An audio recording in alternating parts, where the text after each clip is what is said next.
This is the business news of Georgia and the world in English on TV3. I am Nugzaru Khaza. Good morning. I'm starting the news today with a lot of figures, so let's be careful about getting them right. According to NARP, the National Agency of Public Registry of the Ministry of Justice of Georgia, as of August of the current year, 3,644 businesses are registered in the country. Out of that number, more than 95% are manufacturing enterprises and almost 5% are of non-production related profile. The business registration was marked by the index of 0.833. This is just a commonly applied indicator showing the level of registration. Now, the drop in business registration rating in August compared to July made a little over 17%, but the growth compared to the same period of the previous year is equal to nearly 27%. Well, the bottom line is that an annual indicator is giving a good reason for being optimistic, isn't it? According to one of the members of the Georgian Parliament minority, Zurab Melikishvili, after the October 27 presidential elections, the government is going to present to the country's legislative body its new bill of amendments to the budget, according to which the current amount of the budget, the 8,600,000,000 laris, will be cut by 400 million. Melikishvili says there is a serious deficit in the revenues equaling 350 million laris. He also noted that there are numerous reasons explaining the deficit, but the main reason of the shortage is the desisted projects around the country. The National Movement Party is certainly putting the responsibility for this on the shoulders of the current government of Georgia, but the government is rejecting the blame as incorrect. The Parliamentary Budget Committee is declaring that every project of 2013 designed in compliance with the country's main financial document is being financed according to the plan. Minister of Regional Development and Infrastructure of Georgia, David Narmania, has met with the Executive Director of ADB, the Asian Development Bank, Anthony Baker, and the resident representative of the bank, Kathy Julian. Mr. Baker has visited in Tbilisi with the purpose of acquainting himself with the current infrastructural projects going on in Georgia. He had meetings with the heads of the ministries of the economic profile. He says that it is important for him to have a look at the works going on here with the help of support of ADB. He also noted that this was his first visit in Georgia in the rank of an executive director, hoping for fruitful cooperation. Minister Narmania acquainted the guest with the projects under his control, emphasizing in particular the importance of the Tbilisi-Rustavi part of the East-West Highway, which is being constructed by the Asian Development Bank. 3 companies are building the dam for the Shuachevi hydroelectric power station in Georgia on the tributary of the Ajaris-Tsrali River. They are the Indian Tata, 40%, the Norwegian Clean Energy Invest, 40%, and the IFC Infraventures International Corporation, 20%. The project envisages the construction of 2 dams and 1 man-made lake as a water reservoir. $300 million will be invested in both projects, which will be put into operation in 2016. There is one additional project in the pipeline which will need $250 million investment. The construction of this one will start in 2014. According to the memorandum signed between the Ministry of Energy of Georgia and the investors thereof, 20% of the worked out energy will be sold locally and the rest of it is going to be exported. The Shuachevi hydroelectric power station is one of the biggest energy projects in Georgia, executed with the help of foreign investments. Based on the data of the first half of the current year, the largest investment in the country was made in the energy sector, amounting to 108 million American dollars, which makes 28% of total amount of foreign investments recently made in the country's economy, and is 20% higher compared to the last year's result. According to the Georgian Civil Aviation Agency, the flight rates of the Atlas jet are going to be much more affordable than those of the other air companies flowing to the Ataturk airport. As the new air company declares, a one-way ticket in the economy class will cost only 77 euros, and the business class accommodation will cost as little as 177 euros. The Atlas jet is currently performing international flights in many directions, as well as the internal flights in Turkey. The 7-year stoppage and the revisited marketplace, which has already taken in the Georgian product. The Prime Minister of Georgia is talking to the foreign press about the economic importance of the Russian market for Georgia. Bidzina Ivanishvili says that the market platform of our northern neighbor is useful not only for Georgia, but for the entire Europe. The Prime Minister's statement is hailed by many Georgian companies, talking the same way about the usefulness of the Russian market. The Badagoni Wine Company has told our TV3 that after re-entering the Russian market, the sales have gone up considerably. According to Georgi Salakaya, this fact has triggered the enhancement of production and the creation of new jobs, which certainly is a sign of a solid success.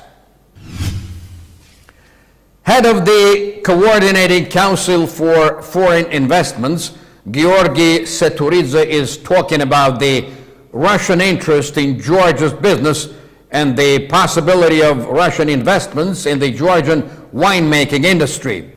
He says that the fact of opening the Russian market for the Georgian wine products, the wine business has become here even more successful, and the Russian investors are getting more and more interested. Europeans and Americans are also interested to make investments in the wine business in Georgia, saying nothing about the Georgian companies itself who have started investing in the wine production too.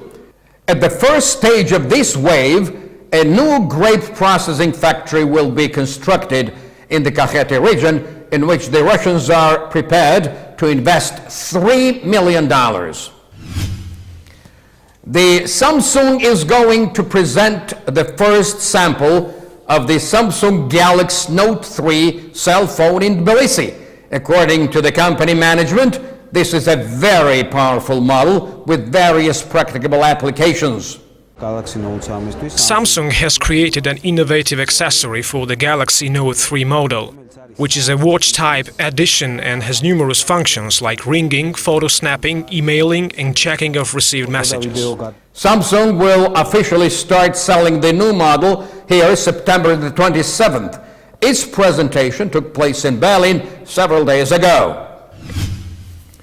Valentino's exclusive representative in Georgia is offering the consumers the new brand called Gizi. Designer Alexander Volkov is working on it right now. He is creating the models only based on natural fabrics. The predominant components of his creations are wool, silk, fur, and leather. The Gizi new models are mostly meant for the middle and upper class ladies. The new model by Alexander Volkov was presented by 4 various model fashion houses in Tbilisi.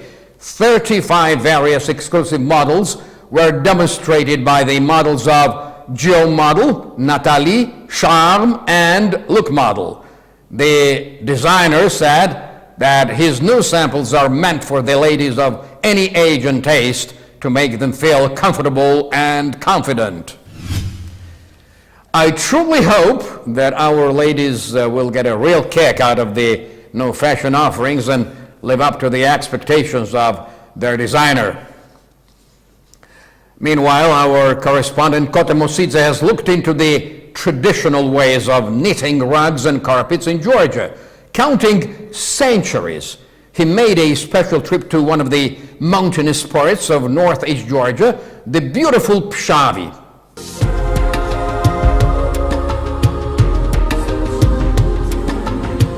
We are now in Pshavi, one of the most mountainous regions of Georgia. This is the place where traditional Georgian carpets are knitted and handcrafted carpet industry blossoms.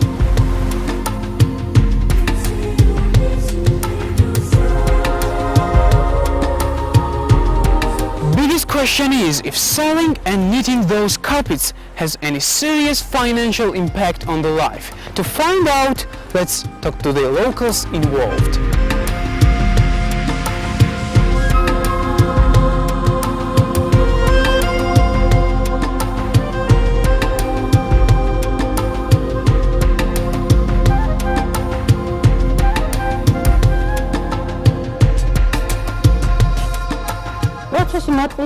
This work has always been a priority in this area, and an obligation too for every woman in Pshavi. But now, only several female students are engaged in knitting at the art studio that I have founded.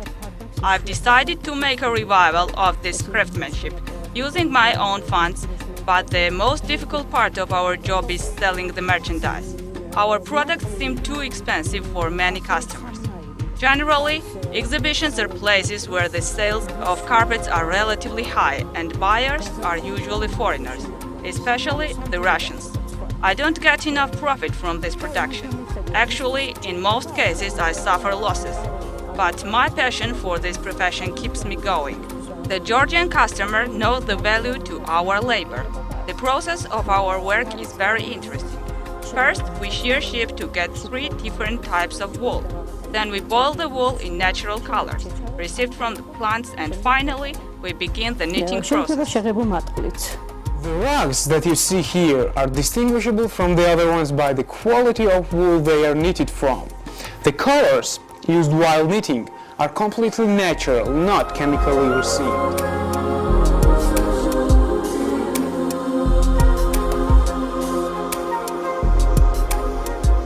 Craftsmanship is what Georgia has always been famous for, and historically it has helped our people to survive.